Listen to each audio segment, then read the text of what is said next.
अस्सलामुअलैकुम। Physics ninth में आज हम चैप्टर 4 की प्रॉब्लम डिस्कस करने जा रहे हैं। इससे पहले वीडियो में हमने फर्स्ट 3 प्रॉब्लम डिस्कस किए थे। So today we discuss problem 4.4। So let's start. A force of 100 Newton applied perpendicular to a spinner at a distance of 10 centimeter from a nut. Find the torque produced by the force। वो कहता है कि हम एक spanner लेते हैं through which we can loose और tight a nut. Mechanic use करते हैं अक्सर नट को लूज या टाइट करने के लिए। ये इस शेप में होता है। यहाँ पे नट है ये, और ये स्पैनर जो है इससे नट से ये जो फासला बनता है ये 10 सेंटीमीटर उसने दिया है हमें। और यहाँ पे फोर्स लगाई जा रही है इस डायरेक्शन में या इस डायरेक्शन में, डाउनवर्ड या अपवर्ड। वो परपेंडिकुलर है from the distance from the nut. ये जो फोर्स हम अप्लाई कर रहे हैं ये 100 न्यूटन है ये फोर्स, और ये डिस्टेंस है। Find the torque produce by the force. इस फोर्स से ये जो हम अप्लाई कर रहे हैं अपवर्ड या डाउनवर्ड, इससे जो टॉर्क प्रोड्यूस होगा वो हमने फाइंड आउट करना है। सो वेरी सिंपल है। गिवन डाटा में हमारे पास क्या है, फोर्स है 100 न्यूटन, डिस्टेंस आर हमारे पास 10 सेंटीमीटर है। सेंटीमीटर को कन्वर्ट करेंगे मीटर में।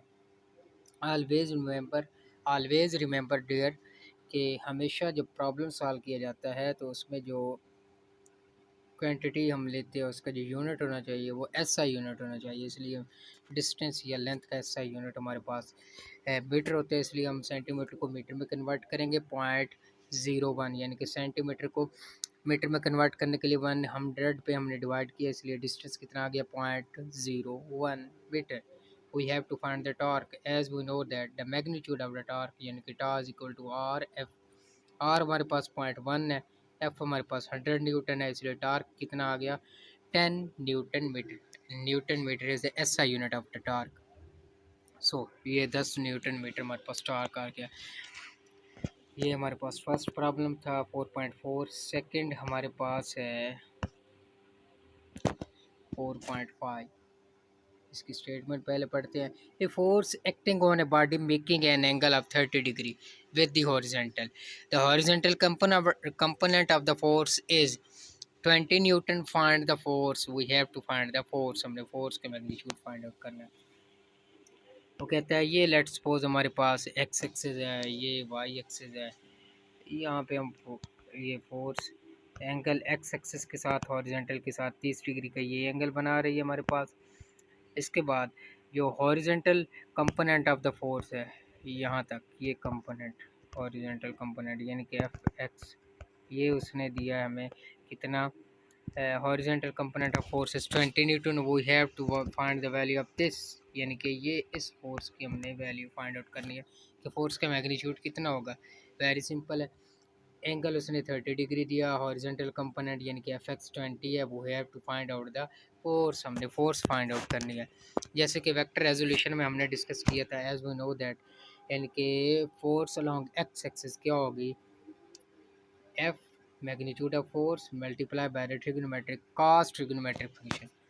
यानी कि ऑलवेज रिमेंबर कि जब भी हमें एफ एक्स फाइंड आउट करना होगा रेजोल्यूशन ऑफ फोर्सेस में, तो एफ एक्स किसके बराबर, सॉरी एफ एक्स किसके बराबर होता है, एफ कॉस थीटा के बराबर होता है। Putting the value of force along horizontal component 20 Newton है,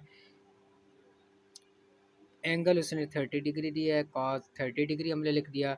हमने इस फोर्स की वैल्यू फाइंड आउट करनी है, यानी कि मैग्नीट्यूड ऑफ द फोर्स हमने फाइंड आउट करना है। इसलिए ये कॉस 30 डिग्री जो है इक्वेशन के इस तरफ मल्टीप्लाई हो रहा है, दूसरी तरफ जाकर डिवाइड हो जाएगा, यानी कि 20 divided by cos 30 degree is equal to the force. cos 30 is equal to 0.866। 20 को 0.866 पे डिवाइड करेंगे तो हमारे पास मैग्नीट्यूड ऑफ द फोर्स आ जाएगा, और इसका एसआई यूनिट क्या है, न्यूटन है। सो नेक्स्ट हमारे पास है प्रॉब्लम 4.6। इम्पोर्टेंट है ये problem. Steering of A car has a radius of 16 centimetre. वो कहते हैं कार का स्टेयरिंग है, उसका रेडियस कितना है 16 सेंटीमीटर है।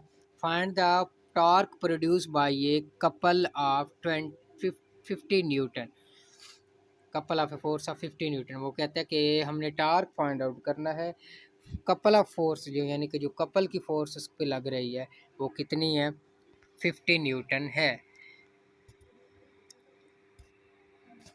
रेडियस यानी कि डिस्टेंस हमारे पास 16 सेंटीमीटर, गिवन डाटा में हमारे पास एक तो है फोर्स 50 न्यूटन, डिस्टेंस कितना है डेयर, ये है 16 सेंटीमीटर। डिस्टेंस 16 सेंटीमीटर को मीटर में कन्वर्ट करेंगे, 100 पे डिवाइड करेंगे, रेडियस कितना आ गया यानी कि डिस्टेंस कितना आ गया, 0.16 मीटर में आ गया अब हमारे पास इसकी value. Next we have to find the value of the torque. As we know that torque is equal to क्या होता है, क्योंकि torque produce due to the couple force, इसलिए हम क्या लिखेंगे, torque is equal to couple force multiply by distance R. Couple force यानी कि 2 मल्टीप्लाई बाय एफ, डिस्टेंस हमारे पास क्या है, सॉरी ये डिस्टेंस है हमारे पास 0.16। सो पुटिंग द वैल्यू यहाँ पे 0.16 मीटर, 0.16 मीटर को मल्टीप्लाई करेंगे 2 से और इसको फिर मल्टीप्लाई करेंगे 50 से, तो हमारे पास आंसर क्या आ जाएगा, 16 सेंटीमीटर। फिर रिपीट करते जाए, टार्क हमने फाइंड आउट करना है produce due to the couple force.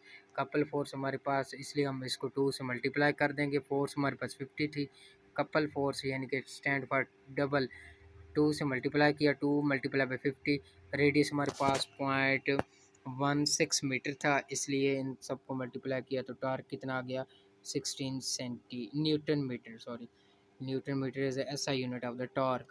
तो ये था आज का हमारा लेक्चर। ओके, अल्लाह हाफिज़।